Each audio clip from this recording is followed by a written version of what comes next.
Ang topic ngayon ay combination. Sequence is not important. Ibig sabihin niyan ay paraan ng pagpili ng ilang bagay sa isang malaking grupo. Two kinds of combination. Una, combination without repetition. Ayan yung pagpili ng bagay na hindi na pwedeng piliin ulit kapag napili mo na. Halimbawa,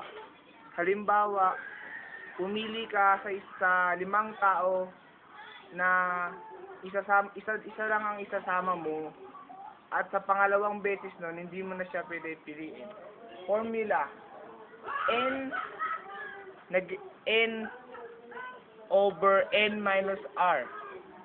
N, ibig sabihin nun, choices, number of choices. Ang r naman ay number of picking. Yung n ay number of choices, kung ilan yung pagpipilian mo. Pagkatapos, yung r naman, number of picking, kung ilan naman yung pipiliin mo. Ang sunod, combination with repetition. Formula, n plus r minus cr. Ibig sabihin ng combination with repetition, pwede mo siyang piliin ulit kapag napili mo na. Halimbawa, yung kaibigan mo, may 5 kang kaibigan na pumili ka ng isa, sa pangalawang pagkakataon, pwede mo yun siya ulit piliin. Example ng without repetition. Problem, if Pedro has 5 friends and he wants to pick any 3 of them, for his tour, wants to pick any 3 of them for his tour, how many combination can be made? Ito yung formula. Yung formulang gagamitin natin ay isa without repetition. Bali yung number of choices natin ay 5. At yung number na pipiliin natin ay 3. Yung 5, ibig sabihin, i-expand mo siya. Magiging 5 times 4 times 3 times 2 times 1. Then, 5 minus 3 equals to 2. I-expand mo rin yung 2. Magiging 2 times 1. And then yung 3 din. 3 times 2 times 1. Total, magkapares na sila ng answer. Cancel na sila. Ito na lang yung kukuhain mo. 5 times 4 equals to 20 over 2. Then, the answer is 3 over 2 is equals to 10 kasi dinivide natin yung 20 at saka yung 2.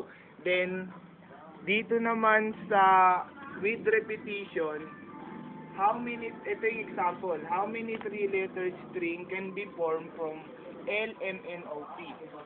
Yung number of choices natin is 5 kasi L, M, N, O, P nga.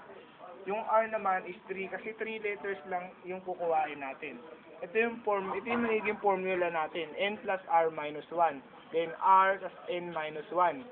Ito yung magiging yung N nagiging 5 plus yung 3 naman nagiging R. Then minus 1.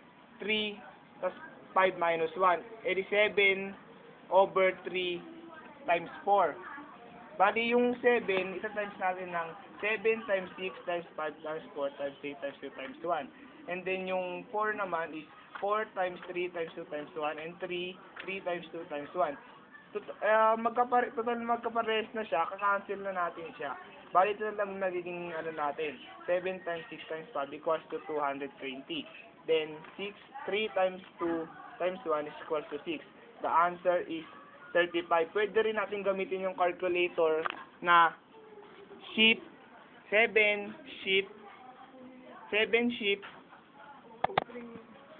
Ito po yung sa calculator, yung NCR. Bali magiging 5 shift NCR 3. Then magiging 10 pa rin yung answer niya. At dito naman, pwede ka rin gumamit ng calculator. Magiging 5 shift 3 is equals to 35. Ang topic natin sa araw na ito.